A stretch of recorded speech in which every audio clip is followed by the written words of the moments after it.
Welcome back to the Intel Extreme Masters World Championships. We've seen 2 best-of-3s today, and we have 1 more remaining. The elimination match where G2 faces death, or they face redemption, and they're going up against a very strong LCK opponent in the form of Kongdoo Monster. I say that they're 10th, they've still shown last us... place, last. They've still shown us some promise, and remember, they are from that LCK region, which we have debated and debated over the course of this week of, you know, is just being an LCK better? But let's move past that. Let's get to this matchup. Who do you think has the edge here? In my opinion, I think that G2 have the significant advantage in this matchup. I think that yesterday they definitely had a rough game, but I think that they played out of a style that they have not been playing throughout the regular season. So far, they've been taking things relatively slow. They have not been trying to push things too hard. They put expect on a hypercarry in the form of Gangplank yesterday, and I think that this is not a style that they're used to. Today, they're going to go back to their roots. They're going to stick to what has worked for them, and I think that they're going to crush the Kongdoo Monsters. But in every single team played in this tournament so far, not a single game has been similar to anybody's domestic play. That's very true. They've tried to go back to it, it just hasn't worked. And frankly, in their matchup against Flash Wolves, they seem to really be lacking a grasp on the meta. To be honest, they gave Exodia away to the Flash Wolves with Maokai, Kha'Zix, Cassio, Malzahar, and Varus. Come on, right? That is just a complete misread on what the current meta is right now. And I think that you got to give a lot of credit to Kongdoo for a team that brought unicorns to their knees. Even they were vocal about it, taking 55 minutes to not only close that game out, where G2 and UOL in their domestic matches just barely do that. No, G2 did not push unicorns to that extent. But I still think that what we saw from Kongdoo yesterday was more so the fact that G2 made, well, Kongdoo definitely made proactive plays, but we only saw one positive thing from them very early on into the game. And I think that when you compare Unicorns of Love to G2, G2 just naturally have a better understanding of how to play the map. And I think that if they show more respect to their opponents, I think that we should see a very clean game. To be fair, not only, that was the best play of the tournament so far, that play that Kongdoo made, and Europe just never really shows respect to players anyway. But I think that'll change today. It's because been like I think 5 years. I mean, but today's the day. Today's the day where I think it changes. Guys, I'm going to stop you there. I had time to eat a little bit of a donut, enjoy Fat Thursday here in Poland. And I'm going to move on to introducing our teams because they are ready to come onto stage. So please welcome G2 Esports from the EU LCS and Kongdoo Monster from the LCK.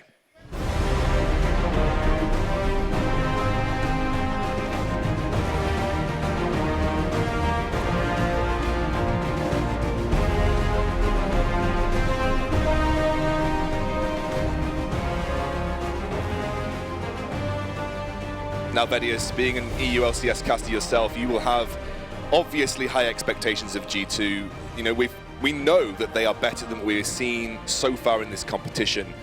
And we really need to talk about mentality when it comes to G2, because it seems to be something that they have faced an issue with when coming to international competition. You know, who wouldn't be under pressure, having not performed for the past year in international competitions? You come to an international competition, there's always going to be that weight hanging over your head. But they seemed in good spirits this morning, that you said. It does seem that the team is looking forward. They realized that they had a bad game yesterday. They felt like that they played out of, not necessarily their comfort zone, but not to the style that they've had so much success with. And today they're just going to say, right, we're returning to our roots, we're going to stick to what we know, and we're just going to play the way that we have been throughout the regular season. We're going to play it smart, we're going to play it calculated, and they're feeling positive. Yesterday's game is just another bad game that they can add to the books, and they can just concentrate on today's. I don't want to get back into this again because I can see crumbs. But that is currently their mentality coming into this game. Yeah, sure, but you know, mentality doesn't really carry for everything, and I really just want to take away what Kongdoo has done so far, and I think that we're still in the place where we're not giving teams credit just based off of their standings. I think that we can really look to this tournament, shed away the fact that one team is top EU LCS, shed away the fact that one is last place LCK, just take away what they have shown and given to us and utilize it to see how the matchup will carry out, because I just haven't seen anything that is relevant in their previous experience to show for here today. Not even their champions. And I think that that is a valid point. Like, I'm not trying to downplay the skill of Kongdoo as a team. I still think that they are a team worth respecting. They can very easily challenge G2, but I think that G2 has a lot more to show. And I hate using the word potential because it gets thrown around a lot, but I think that G2 as a team are stronger than this. They have been preparing for a long time. And I know that the game that we saw yesterday is not the G2 that we have been seeing for the last 5 weeks in the LCS. I don't know, man. That sounds like an abusive relationship. Like, I'll change, honey. I'll change. I'll be back to how when we first met. Now, before we get into Champion Select, I do want to give a shout out to our partner, The Score Esports. You can go and check out all of the news, scores, tips, and tricks on League of Legends over on their website, iOS app, or Android. And like I said, they've done a podcast recently, so go and check that out if you're into podcasts. It does a lot of roundup of esports across the world. So thank you to them, and go and check them out if you have the time. Now back on to looking forward in this game. Okay. We've seen what G2 have done badly. We've seen what Kongdoo, can do potentially well. What did G2 need to change up coming into this match? Because, like you said, you talked about the picks. Is that where we're starting with this, VoDs? I think that the draft is going to be very important. You've already criticized what we saw from the draft yesterday from G2 was definitely very questionable, and what they actually gave away to the Flash Wolves, and Flash Wolves were able to very quickly punish them for it. Moving into today, I think G2 need to put a little bit more value on making sure that Trick is on something that he can have a better impact on in the mid to late. His early game jungler is not something that he's renowned for, at least in this split, and I think that Expect needs to move back towards a tank. I think that he's definitely played well in terms of being more aggressive and understanding how to pressure in lane, but a lot of the times he gets punished for it and he doesn't properly know how to utilize it. Things like Maokai, Nautilus, Shen are all champions that he's thrived on and much better support the stronger carries that are on the team.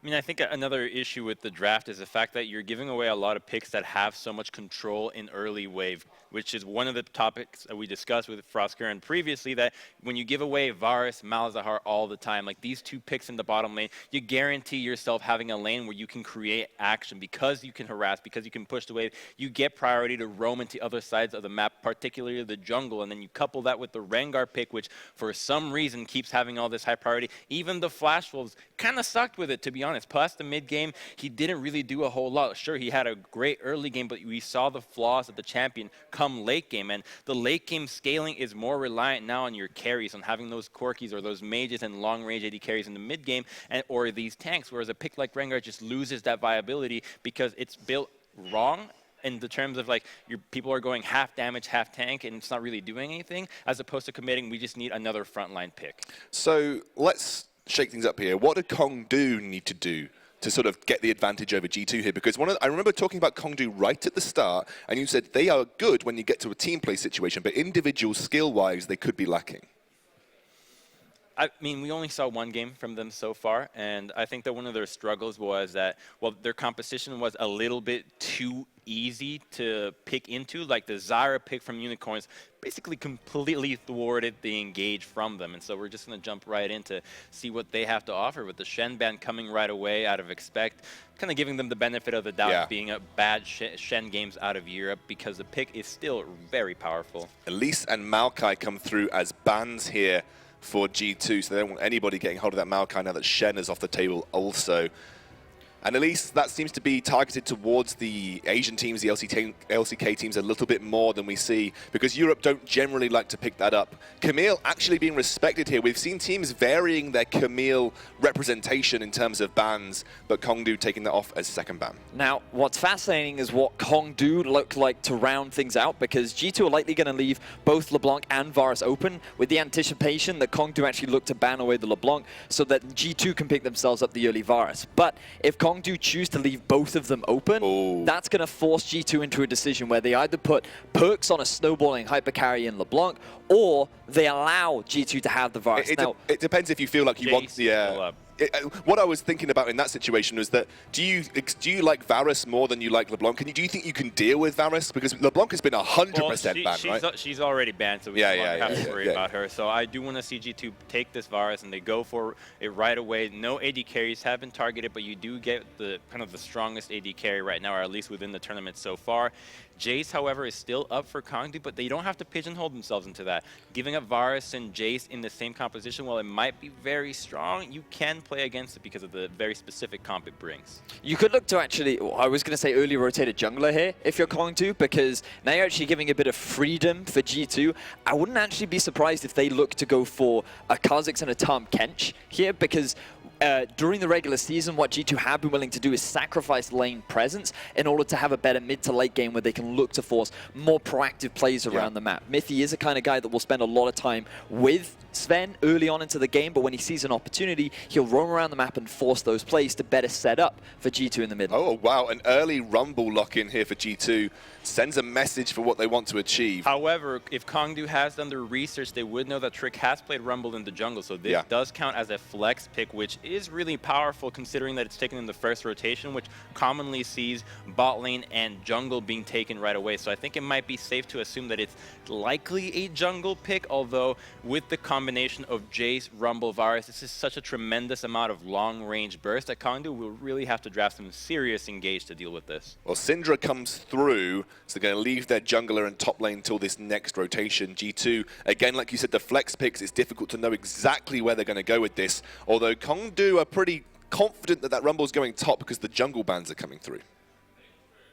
Not necessarily. Not necessarily, say, right? You can still put Rumble in any rotation. You can have this composition without a tank and have a different jungler, or you'd want to just have it with a tank in the top side, and it would still make a lot of sense. You have a really strong group, but the Renekton ban maybe is indication that it could be a Rumble top, as Renekton does have a good matchup. It's a really difficult thing to assess, right? Because you've got the Jace there as well, and there's always the possibility. We have seen one Varus mid in Europe. Like, I think it's highly unlikely, but there's always that possibility. The fact that Kongdoo have taken away the Malzahar are also denying that auto push bottom lane too. When you've already got a Varus, that makes things a little bit difficult. So by taking that away, at least Kongdoo will have a little bit more control down the bottom half of the map. I think their priority right now should be to look to pick up a jungler so they can try and get as much of a counter pick for top as they possibly can. I really like the Malzahar ban here out of Kongdoo. Normally you would expect to see that pick coming out of G2 as an answer to the Karma, because you don't want to have to deal with that, as opposed to putting him on Tam Kench or maybe the likes of Anami, somebody a little bit easier to punish and not so important in a poke composition or a siege as we see from G2 so far. It is going to be the jungle lock-in here for Kongdoo. They're going to give that potential top lane counter pick some thought. And Kha'Zix is the lock-in here. What do you think rounds out G2? I mean, you are making predictions as to where this Rumble's going, right, by thinking about what lock-ins come through. I think you still take the Tam Kench here, to be honest. It's really strong against the Syndra. You give yourself the opportunity to just play Peel, almost like a Thresh Lantern. They're going to lock it in here. It makes a lot of sense. So now it's going to be a matter of, do you go with a tank in the top side? You would have to blind it. It's just up to their flavor. I mean, I think Jace is fine into a Syndra, so I mean, in terms of I mean, they're just going to go straight for the Graves. This is something that Trick actually has a lot of value on. He thinks it does very well into Kha'Zix ever since the changes to him. So it looks like G2 going for a very heavy damage composition. Great for sieging as well, when you think about the amount of damage that Rumble can do when he gets into that mid-game point, throws down the red carpet, and it really makes taking these towers much easier. And he is an amazing Graves. I'm not going to sugarcoat it. This guy, when Graves first kind of became a jungler, was making moves on this champion that nobody else was doing. So I expect a lot from Trick in this pick. And when he's up against Poppy in the top side, you do have the ability to basically burst down anybody, because that Poppy's going to be having to deal with the split push from Rumble most of the time. And so against the lineup of 4 squishies on Kongdoo, he can deal so much damage with lethality. All right, so we've seen the composition lock-ins, gentlemen. G2, Kongdoo, all 5 champions in and locked. What are we expecting to see from the compositions? What are the win conditions coming through here? I think for Kongdoo, you have to invest a lot of early pressure into the mid and bottom half of the map, because you're going to have a lot of push pressure down on the bottom side when you already have a Jhin Karma, and you need this Syndra to be able to get ahead, because there's a fantastic potential for G2 to go for the 1-3-1, and if they're just allowed to free farm and scale, I think that G2 are going to have the edge. So let's move to predictions. Crumbs, you've done pretty well today. I'm not going to lie. I think you're 4-0 on today's predictions. Where are you lying with this one? I do think Kongdoo has a little bit of the edge here. I like their battle in the bot side with the Karma ability to push. G2 has the edge in the top side, but I find that G2's composition is really speaking to their confidence, which is very high, and maybe a little bit too high, because this is quite a difficult composition to execute. I'm going to put my faith in G2. I think they're going to take the whole series 2-0. I don't even see the second draft. I don't even need to ask him. I'm going to hand it over to our casters for this series. Take it away, gents. All right, there's some serious confidence on that analyst desk. Hey, everybody, I'm Pyrotechnics, and he's the man they call Papa. You ready to cast this one, get it underway? I'm still not over the pre-recorded expectations here. Don't even need to see the draft. Just 2-0 to Europe. Yeah. But There's no crowd to play for today, so he needs to hold those predictions for the Spodek days. Well, we'll see. There's still plenty to play out, of course, but G2, they're definitely feeling themselves in the hot seat right now. But if they can take it out versus Kongdoo, I do like their draft. I think it does say a lot about their confidence level, and it's comfort on a lot of those champions. And it's a difficult comp to execute, kind of like Crumbs was saying. It's all about hitting your rotations. Very strong siege comp. Also the Tom Kench, some disengage options. Throw down the equalizer, take the game down in the early to mid game, and not allow really Kongdoo to come up. But Kongdoo honestly have a lot of tools in the mid game, so it's going to be a really interesting one. And yeah, this is G2's kind of day of reckoning. They haven't performed on the international stage the last couple of times, and this is an elimination match. Yeah, it's kind of crazy. I mean, the best of one format to start things off. It's always a little bit rough if you do fall down in that game, but they have some chance at redemption here today as we load up onto Summoner's Rift G2 Esports versus the Kongdoo Monster. Kongdoo Monster pushing up. Some pretty passive level 1 starts, apart from Rocks when they went all crazy with their 3-buff start in that series against H2K yesterday. Perks on a lot of comfort. Whenever I watch EULCS and see Perks on the Jace, is doing pretty dirty things. And what we're noticing, Jace mid lane has kind of been the way forward since mid 7.2, I would say, and definitely into 7.3. People not liking all the containing tank matchups in top and just taking it mid and roaming as you like between mid and top and bottom. Yeah, I think roaming is going to be a pretty big thing for G2 this time around. Altogether, they have a lot of tools to make it happen. Expect on this Rumble. I want to see what he can do once he hits level 6. But Trick on Graves is also something you have to watch out for. He tends to go real hard, real fast, even faster than you expect on the Graves. But as you said, Kongdoo have a lot of tools in their box to really work with. This Kha'Zix has shown up pretty big for some of these teams. And Rumble Jungle next to Ivern is one of those EULCS unique picks so far this season, or at least EULCS innovated. Now, there was Rumble Jungle in Korea during the course of 2016, but we've seen nobody, at least in the LCK, flex that Rumble to the jungle. Has a good clear, can do it very well. This time we have the Graves, and the reason why the Rumble Jungle kind of interested me was that I thought we would see Rumble Jungle here, but taking the Graves puts Trick on comfort, kind of changes how the tone of the early game will go. So Rumble, what you can say, because he's in the solo lane, is we'll have a pushing advantage on the Poppy, and that might be the only lane where there's significant pressure, and Kongdoo thrive when they are pushing lanes. So far looking good for them on the bottom side, but Spect is trying to barbecue Roach up towards the top. It's still early levels. We don't expect too much heavy action. I think a lot's going to depend on if Punch can try to get the snowball in either the mid or the bottom. Those are very, very strong, and we've seen what happens when G2 fall apart early on. It can really challenge them. It can, really disrupt their mental.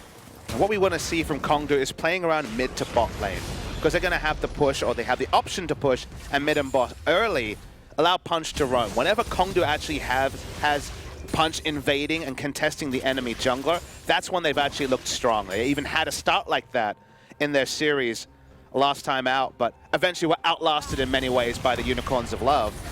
Let's see how they do it this time against other European opposition. Yeah, I think outlasted is definitely the word. Unicorns seem to be playing a little bit more on the defensive, or at least on the conservative side of the spectrum against Kongdoo. It was a very, very long game, but at the end they pulled the win out, and that's why Kongdoo are here today. But G2, they had a really rough one against the Flash Wolves, who proved they're quite a tough customer to deal with across the board, qualifying themselves for the semifinals already. That's why it kind of feels a bit weird to play up some of the storylines about G2 underperforming, given that Flash Wolves have gone on to show they're very formidable. We didn't know what to expect from Flash Wolves, given that the LMS, as usual, a bit shrouded in secrecy. And it's top heavy, but they're the weight that kind of makes it that way. You see, it used to be top heavy. Now it feels like Flash Wolves are just on a tier without even AHQ to provide them with significant competition. So didn't know what to expect, and we've been endlessly impressed with the Flash Wolves so far. Yeah. So now, where are G2 at? That's the question. The standard international competition question. You know, I mean, in EULCS, of course, famously undefeated for a year, but for some reason, things start to unravel when we hit the international stage. Yeah, it's tough to see for this team because they just have had a lot of issues on the big international stage, but it isn't as many games as it seems, right? It's an impressive thing to be able to go that many games undefeated domestically, but it's a different kind of feeling when you get on that big stage. And I think it's something that the players, young as though they are, they've been kind of very attuned to. And we'll see if that changes here today. They need it to. If they lose this series, they are out. And it's just one of those lose-lose situations. That's kind of the horrible thing, is especially in terms of perceptions, it's kind of lose-lose. If you win this game, it's the first place EU team beating the 10th place Korean team. And if the reverse happens, you'll never hear the end of it. So a lot of weight on their shoulders. In the domestic scene, they've delivered, but it's about taking that expectation international that so far has eluded G2. Well, in the early game at least, they haven't given too much up, but it is still very, very early on. Punch hanging around towards this top side. You can see Expect is already fairly pushed up. See if he ends up going after the Krugs up towards there. No one's seen him out just yet, and we haven't really had any counter jungling either. Both teams playing with a lot of respect for each other's boundaries. As you say, haven't been able to translate the pushing in mid and bot into invasion. The moment that a couple of stacks of that passive, the acquired taste, comes out. See Kongdoo Monster pushing back quite a lot, although in this case Trick was spot on the ward. Speaking of being spot on the ward, there's Punch. Oh boy, so Roach throws the buckler at him and Punch jumps right in front, forcing the flash. Red buff. Follows, and the red buff ticking. Expect is going low, going. I don't think they had the damage. The scrap shield, he turns around. Oh, he lives through it. They didn't have the damage there. Punch couldn't get another auto in, only was a Q, so couldn't close the distance. Expect lives. A lot of flashes used in top as well, Pyra. Yeah, that's a great trade for G2 Esports. They know the jungler's up on top side. Expect doesn't even actually have to back on this because he sees that both Roach and Punch are taking their retreat as well. So close call, but Expect makes it out alive. So consequential there. The snowball starts. Poppy can really just get it to the quick Spirit Visage and run over the Poppy in some ways. Not to be. Item timing's coming in. Perk's in the same matchup we saw very recently, that Jace versus Syndra, and very naturally itemize into something like the more Malmortius and not have kill pressure from the Syndra, but you don't have a lot of pressure in that lane, barring the accelerated blast shockwaves. So we actually are seeing that invasion, but it's from the G2 side. Yeah, Trick and Mithy, a little separated by the blast cone. As they took themselves out to safety, and Trick got stopped up momentarily, courtesy of the Deadly Flourish of Soul. Other than that, it has been a very quiet affair, but now with pings flying, they have a couple of deep wards so they can spot Punch and get themselves up and up the next time they try to make a big play. Perks gets stopped, just out of the weak into the ball, and he's able to return fire. Now that we have level 6 on both these mid laners, things might get just a little spicier. And you can just tell this is a pre-planned strategy because you look at the minimap, 3 control wards in the same area around the Infernal Drake and also the blue side jungle of Kongdoo Monster. So just looking for control and potentially a setup around that Infernal Drake. One of them is going to be cleared out if he so chooses. Actually, Punch walking through 2. Yeah, he's just taking the scenic tour, but he's spotted every step of the way. G2, they got eyes on that brush. Trick is nowhere to be found at the moment as he's a little bit occupied on the Gromp. Still quiet, resetting. Infernal Drake should be pretty important, but it's a bit early for either of these teams to try to take it. Kha'Zix hit 6, can solo it down. He is a little bit experienced behind the Graves. We'll just be clearing out the Scuttle Crab for now. Because they have push priority in bot and control of mid, there is space for Kha'Zix to be controlling that Drake. It's true. I mean, a lot of that farm discrepancy, though, obviously can be a bit deceptive because the jungle camps give different values of gold, but this is kind of a Trick signature. The guy power farms and still finds a way around the map really early, and you just don't expect him to be as active as early as he does, and that's one of the reasons he's such a dominant force in the European LCS, because he just does what other junglers can't. And he has some very smart, aggressive pathing at times. In this case, they had 3 wards in the air. They actually spot Edge, moving over to steal the blue, to take the blues. So he's just in the top side jungle, taking down Raptors, controlling the red side jungle, and they're not being punished by a Drake take. So this is just free bonus objectives Trick. Yep, it's going to be able to clear through that jungle. They have even a ward up top side, but they'd already spotted Roach playing back under tower, but it means Punch is going to try to start off this dragon. He is only level 5, but he's got Cougar and Soul to help him, and there's really nothing G2 are going to be able to do to react with no counter smite available. But you can see if he just had access to one camp, this could be a solo and not requiring the bot lane. So bot lane's losing pressure. You do get a pretty good back timing for Sven and Mithy after being on the back foot in the bottom lane. So there is still a cost that's more than should have been picked up because Trick's been so good about stealing out these camps. Yep, trying to get whatever he can, push the advantage their way. And G2, they do have that gold edge. It's very Punch. slim. He missed bot here. He's got 2 parts. He's got the same 2 parts of the jungle item, so that's a little bit of efficiency loss. Good thing you can refund at the shop. That merchant's a good guy. Mates rates provided by the merchant. Didn't used to be like that. A bit like Steam, the refunds came a bit later. You just got to complain enough times. All right, I'll give you your money back just this one time. There is something about a volume of chorus of voices making changes. Punch still level 5 awkwardly. Yeah, that's a little bit unfortunate for him right now. He's really not attentive with these control wards. No. But Guga can mop it up. It's okay. Gugar's got it for sure. They are trying to clear the vision out of their own jungle, and it means that that side of the map will be a little darker for G2. But G2 have actually not been able to see that Punch has moved towards the red on the bottom. Still level 5. It's going to be a pretty slow Trick moves here. red buff take. Oh, he's not seeing it. He's going to give that one. It's right under his nose as he was occupied by Raptors. And I think Punch wanted to take that ride. Solo ride. They spot Trick and Mithy. Had Syndra roaming, but they will back away. That's a nice move by KDM, though. See if they want to take a fight here. Mithy's there with the tongue lash, so they're not going to be pushing too far forward. Manta Rain Flame, but Perk's Trick and Bad Mithy terrain to fight like around. go, Don't forget here, Pyra, the equalizer is still on the rift. So smart from Kongdoo. Even though they had Poppy recall, considered the option of going in for a teleport play. Fight around terrain that is not narrow because the equalizer, the reputation precedes. Absolutely, that can turn around fights in a heartbeat. But it's not the only damage that G2 have. They have this Jace that was led through the pick and ban phase, very quickly picked up, and it may not have as much all-in potential on this patch, but he's a level on edge right now, and those shock blasts still hurt. And with the build he's gone, he's actually rushed serrated Dirk, so might be Edge of Night or just a later Hex Drinker. He actually prefers to be on the roaming game rather than necessarily the laning game, because you rush Hex Drinker, there's not enough damage in the world to die to the Syndra, but even through exhaust, with smart timings and spacing out of spells, you can die and run rotation with only just a null magic mantle. So going for very much the early power rather than the more negative or defensive build we saw in the previous Jace vs Syndra matchup. Yep. Also shows some of the confidence that Perkz has. No first blood as we get closer and closer to 11 minutes into the game, and Kongdoo Monster, the only big objective take they've been able to find has been that Infernal Drake, which will pay off a little later. But they haven't been able to get those big winning snowballing lanes just yet, and it has been G2 that have been up and up on the goal game. So where does Kongdoo go from here? Now, we talk about how G2 are fighting in particular windows, specifically with how strong a rotational and sieging comp they have. They're happy to just keep growing a gold lead, but they have to turn it on in the mid-game. Mid-game's coming sooner and sooner. We're 11 minutes already in. Kongdoo Monster kind of looking at and thinking scaling. Infernal Drake certainly suggests that playstyle or supports it. They do have some good scaling going into late game, but the scaling game means so little when they get run over, and it's comps like this that Kongdoo Monster will pick and be run over by better teams in the LCK and never actually have Infernal Drakes or scaling be a relevant factor. So right now, they're being the same defensive Kongdoo Monster we see so often in Korea. It's just more on our expectations of G2 and what they can make happen. And G2, for their part, are kind of playing exactly as they do in the European LCS. Build those small advantages and don't chase super hard. There were a couple of invade attempts that looked like they kind of were aborted early on.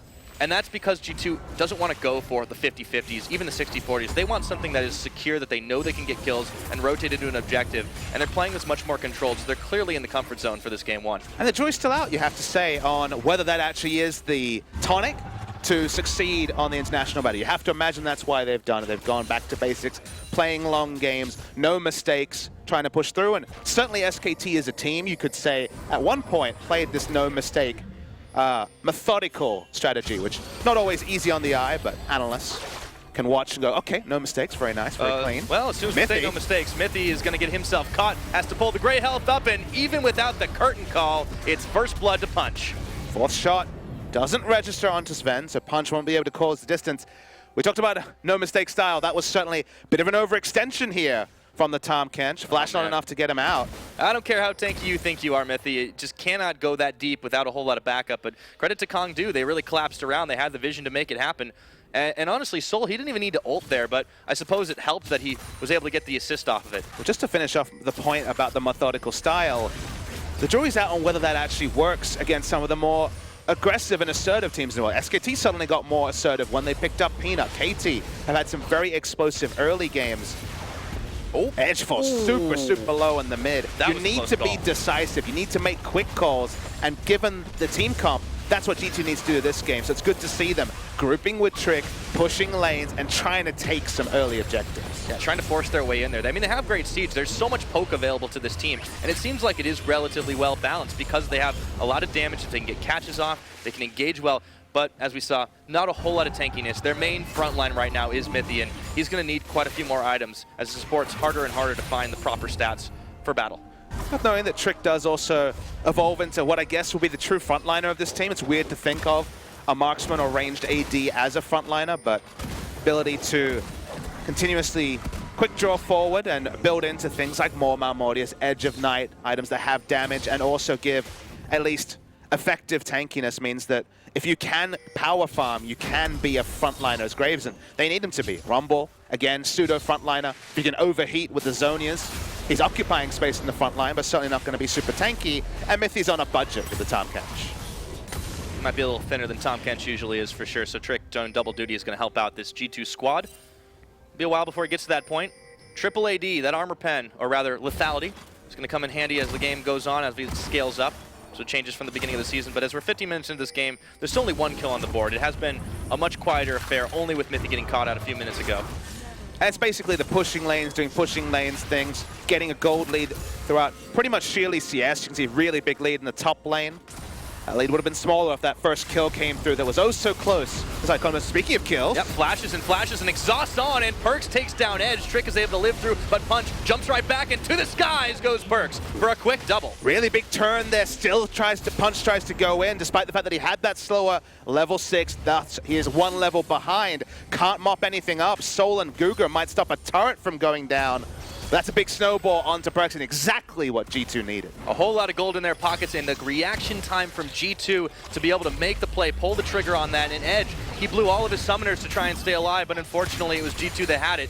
And now, looks like G2 are a bit revitalized, but Sven's gonna have to make it out alive. He has to pop his heal, and Mythy eats him up for insurance. Poppy knocking out Mythy, but it's just not gonna matter. Expect Perks, Trick, and he were all triple timed up top, and they got themselves a tower. First tower blood going the way of G2 Esports. That'll extend that gold lead. It's 27 nearly to the 23K. That's a 3K gold edge G2's way. And a big mistake from Roach. He was on a side of the jungle where he had no defensive vision. He allowed his turret to go down. It was chunked down previously, but Graves shows up. Suddenly no turret to go down from. Turret dies. They won't be able to get an answering turret in the bot lane. G2's last 2 moves were the mid-game rotations we wanted to see.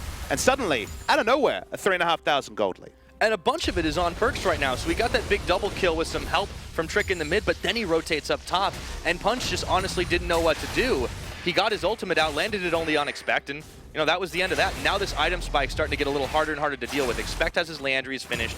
He can work towards his next item, maybe get some extra boots so G2 can start rotating around the map, but honestly, things are looking good for this G2 team all around the board right now. This is much more comfortable than we saw them from yesterday. It's much more like the Kongdoo monster that has found it super hard to pick up series wins. Their warding here has been probably too offensive. They need some defensive coverage first for the Poppy, but that's too late now.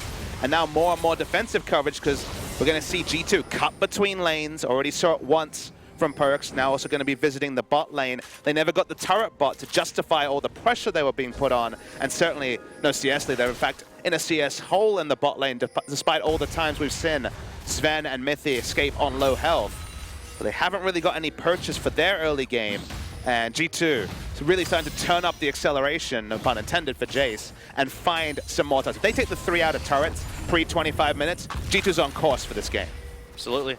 And the gates will be open. I intended that one for sure.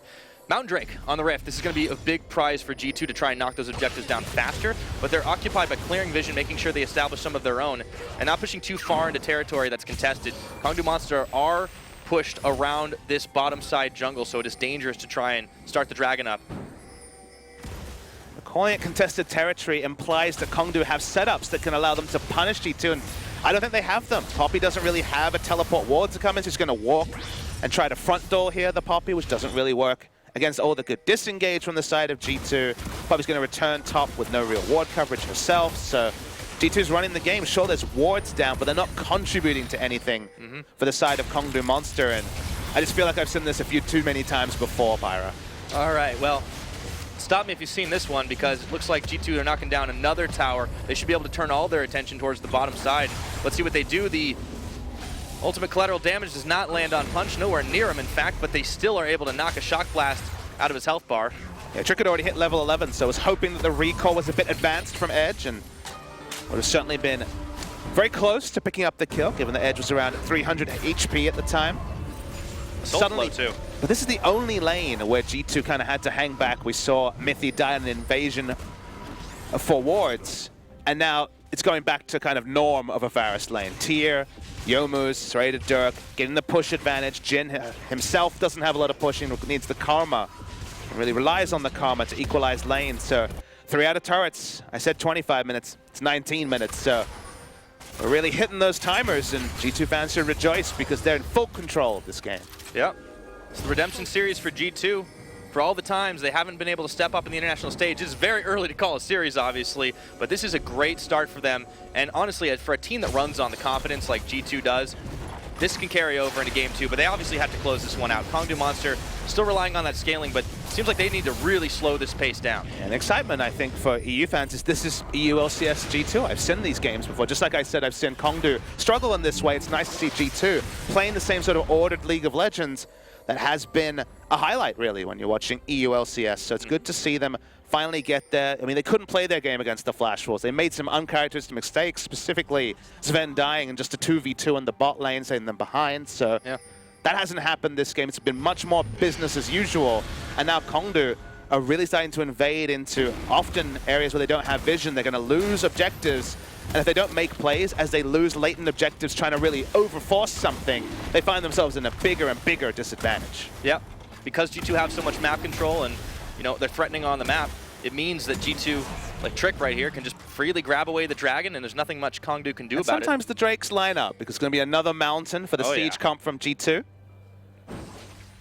They don't break the base with a second mountain, then that's going to be a frustrating place You to got be. problems if you can't do that, unfortunately. G2, though, they don't seem to be having any particular issues pulling the trigger this time Kongdoo around. don't have control of anything. They don't have control of their own blue. They continue to surrender advantages. They're not buying control wards. They don't have a defensive ward line, or it's been cleared. They really need to start backing. The only control we see is around red side, and they're trying to be decisive. They're trying to say, okay, we're setting up wards. We want to take down this top lane turret, but G2 have got the free objectives in the slow time that's been set up from Kongdoo, and now here's the pinch. Oh, there's the collapse, and now Guger looks like he's going to go down. It's Trick that blows him away. They throw the chains onto Edge. The red carpet gets laid down for a punch, and Mithy is walking right on top. Spits Perks out as he flashes ahead. But that is a quick, clean 2 kills for G2. Looking to close once again, but it's Roach who flashes forward to push them back. That was a bit odd. Yeah, didn't find the connection on the E. He was looking for it. Now doesn't have the flash to Roach. Oh, that was a hero's charge for sure, but he's not going to live to tell this tale. It's Perks on a rampage kill, his 4th of the game, as Punch and Soul are forced back under inner tower. Yeah, Kongdoo Monster at times know how to lose the minimum, but more often than not, they get run over, and saying that G2 is running them over is that happy thing for G2 fans. Not about Korea versus EU. It's about the European team playing to their win conditions, the Korean team, unfortunately, just unraveling in front of our eyes, and feels like in many ways this game's already in the books, even though we're only 22 minutes in. It's a big statement, though, for G2, because, honestly, any way you slice it, coming into today, there were worried fans. I would not doubt that G2 was worried, even though Kongdoo in Korea has not looked the most impressive, being the last place team in the LCK, despite how stacked that region is. It's still a scary thing. And you don't come in and not worried about it. And you don't save face with a win here. Sure, if you win 2-0 in 22 minutes, you feel better, but there's always going to be the haters. And we've seen G2, respond to the negative press in the past with some pretty slick music videos. They need to respond on the Rift. And a win here is a start of something. They are expected to take this tournament by many analysts who, were backtracking very quickly yesterday, like, oh, actually, I don't know about G2 International Curse. Oh, but those couple of people who are sticking to their guns, maybe they're feeling a bit better right now as Edge. He's not feeling good at all, and Perks is not able to take him down this time around, but it's still 23 minutes, and KDM just scrambling everywhere you go. Let's take a look at this fight again from Perks' venue. And this is just Kongdoo. They had one control ward. They tried to play around and force something, but they're so far behind already previous to this fight that they can only grow a disadvantage, which is, contrast of terms. And they just mistakenly thought they could force something when any sort of collapse, they lose a 5v5 with the earliest scaling on the side of G2. So yeah, you never want to grow a disadvantage. Unless it's for your opponents. It's just awkward for Kongdoo Monster because they tried to lose the minimum, that didn't work, 3 out of turrets were down, and they tried to force something, and it was too late for that as well. So, just like when they tried to make those engages against Unicorns of Love at 50 minutes when the game had been decided because of scaling and because of minion pressure, the window was much earlier for G2, and they leapt through it. Yeah, taking the eager path for sure, trying to make this victory count and put one away in the books quickly and see if they can close the series out. But for now, G2, they still have got to finish that Nexus off. They've yet to break into the base, even though 4 towers doesn't sound like a lot. It is a massive, massive gold lead for this team. They are getting close to that 10K gold advantage, and you can just see the difference in items. And you just look at the control wards as well, and let alone the items, but there's 5 in the inventory of G2. What they understand is, okay, you look at this lineup and you're like, and if you're Kongdoo Monster, it doesn't take much of an analyst to go, okay, it's pretty hard to do Baron. They've got a lot of damage, but only a single Mountain Drake and no tank makes it that much more risky. However, you put control wards down, you face check, and there's deletion damage from G2, and 2 members of Kongdoo Monster down, then you can brute force that Baron. So it's going to be all about the Baron bait from G2. And Kongdoo will have to face check at some point. They have 1 scrying orb. There's no Ashe on the map, so hook shot not a consideration. Moment Kongdoo Monster move too far forward. We're going to see some fireworks from G2. Yep. And then you're like, okay, what are the safe objectives, the safe things for Kongdoo to be attending to? And 1 minion wave for Jhin in the top lane, going to have to back away. Even things like Raptors are too offensive, and the moment they see the Jhin in top lane, well, goodbye turret. Pull the trigger. Guger's coming, trying to get to the rescue. It doesn't really Edge matter dead. as Edge just gets blown away by Sven, comboed by Trick. G2, they're able to siege and even get a kill on top. So that is a huge amount of Kongdoo's damage there as Expect is up on the top side, dealing with Roach. Trick coming to the rescue. Try and keep pushing on this turret, but G2, they are not letting up. They can smidgen on this pressure. They can easily play 2 lanes as well, Pyra. Mid lane, inner turret goes down. They back away from bot, but they're certainly not going to back away too far. Nothing for Kongdoo to get to. Yeah. One of those weird games where you start as an analyst. If you had to press me and was like, okay, how did Kongdoo Monster win this game? It's losing an inhibitor, taking the safe farm because they're not getting any safe farm anywhere else. They can't even get to their jungle camps. And G2, I don't know, chilling for a while, dancing in the mid lane, waiting for the scaling to come in from Kongdoo. And it's just, that's not how it works in competitive games. But you're saying there's a chance. There's always a chance. Of course, the game's not over till it's over. G2, it's always the possibility to throw, but they're really hedging their bets against this right now. They've got that 10k gold advantage, and it's spelled out so much more for them. The Dragon's going to be completely free. The Mountain Drake, Expect, is actually just lining up for it with Trick. And there's vision all over the map for this G2 squad. They're going to see every move Kongdoo makes right now. And they got double Duskblade coming out, which is an item that's not always built, but in this game where we're talking about the struggles of Kongdoo Monster putting down vision, now even the AD carries are clearing vision, so vision is really going to be required for multiple members, and all they have on the side of Kongdoo is 2 scrying orbs and the warding totem from the Poppy to help out the Sightstone from Karma, so this vision is going to be cleared out just unnaturally fast given that the Duskblade has that utility and follows the lethality path. Every lane's pushed up. And it just feels inevitable at this point. Yeah. Well, if it's in the books, we get to just chill for a minute and see the action unfold. get It's to have nice some to fun. see G2 really getting back to basics, though. Maybe nice for you. Yeah. I came to this I'll tournament pat you on the back. hopeful Yeah, for you got Kongdoo Rocks Monster. Tigers. Come on, Papa Smithy. That's true. I do have a team at I saw Spodek you already. smiling. Mickey did some Mickey things, so that made me happy.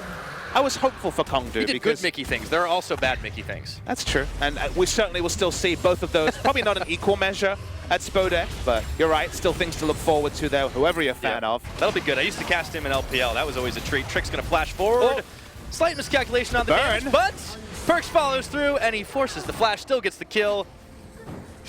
They make it look too easy right now. And they're shaking off any of the question marks from yesterday. Probably smartly stayed away from social media, focused on their game plan. The game plan didn't work against Flash Wolves, but they are completely decimating Kongdoo Monster. Item timing, scaling, it's never going to happen for Kongdoo. Yeah, and they got the Dragon advantage too because they were able to freely take the mountain, not 1 but 2, and it makes it even quicker to try and knock these towers down. Honestly, I don't even think they even need the Baron. You're right, the Baron is one of the few places where, given as we mentioned their lack of tank, things could go a little bit sideways. So right now, without a couple of picks, doesn't seem necessary. Face checks here, so scary from Kongdoo Monsters. Equalizer. Oh, they got the chains on. Roach is going to send Tom Kench flying, but that's not the target you want when the rest of the damage is on top. Perks with another pickup of the game, 6-0-4. Mithy comes right back in as the fight's already over. Without the Poppy, without the Kha'Zix, Kongdoo Monster running for their own base, fighting for their lives, but it's not going to matter. Trick picks up 1, Expect tanking shots at the curtain call. And now Mithy is just able to hang tough with the rest of those, and that's going to be inhibitor number 1. G2 eyes on the prize to finish the game in style. G2 fans have waited so long to see a performance like this on the international stage. Sure, we're seeing some clear up, but the game has certainly been decided already as Perks. Well, we've seen that Perks before, but in this game, not a big deal. Not so much. Now, they can't finish the game just yet, though. It seems like they got cold feet because Expect was low. Trick didn't have enough damage. So that actually might have delayed it for a little bit. But all right, at least if G2 are having fun, then we know they're not too worried. And again, we have to mention, the international scene hasn't been the venue for fun games for G2. Those confidence games, whether it was MSI, Worlds, Things didn't come together for a very proud organization, but in this game, we're all but dotting the I's and crossing the T's. We're not penciling it in. There's some pen being used already, so we're going to need a new sheet of paper and a new narrative if G2 find a way to lose this one. I can't see it, Pyra, but... That'd be a hell of a story, I have to say. Let's see this replay again. As it came from Perk's perspective, we got Perk's cam this game. Got some crazy cams for his kills as Perk's decided, well, gonna just go flash in for the auto. Easy peasy. Even gets the fadeaway flash as well, so trade of flashes. Happy days for Perk's. Yeah, Edge is not having a great game, sad to say. Kind of was gunned down very early. We talked about Trick potentially camping that mid lane. He didn't get a camp on, but honestly, just small positional mistakes kind of punished him in the early on, and he couldn't get the pushing lane going as well as he wanted. See 2-level advantage for Expect in the side lane.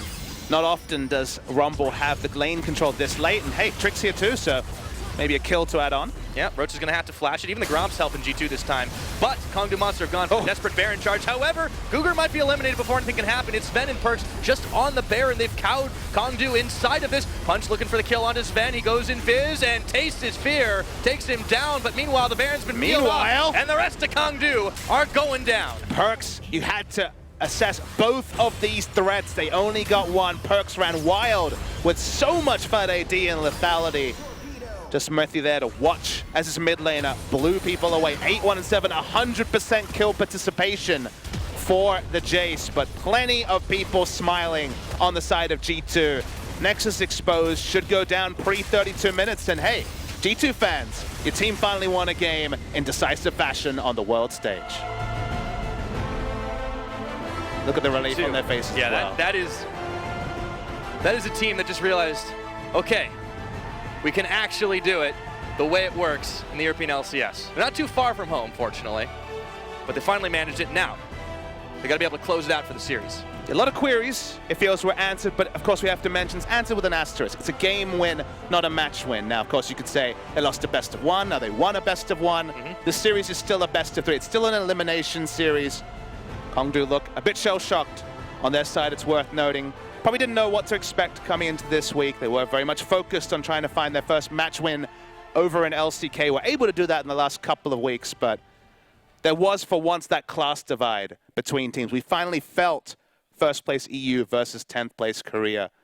There was just no chance there whatsoever for Kongdoo Monster. The game was over very, very early in the piece. 3 out of turrets down at 19 minutes. I didn't see a way back, and sadly, didn't seem like Kongdoo Monster did either. Yeah, crushing victory for G2, relief for them, but Kongdoo, they're going to have to go back to the drawing board. We'll find out. We're going to a quick break, so don't go anywhere. We'll be right back.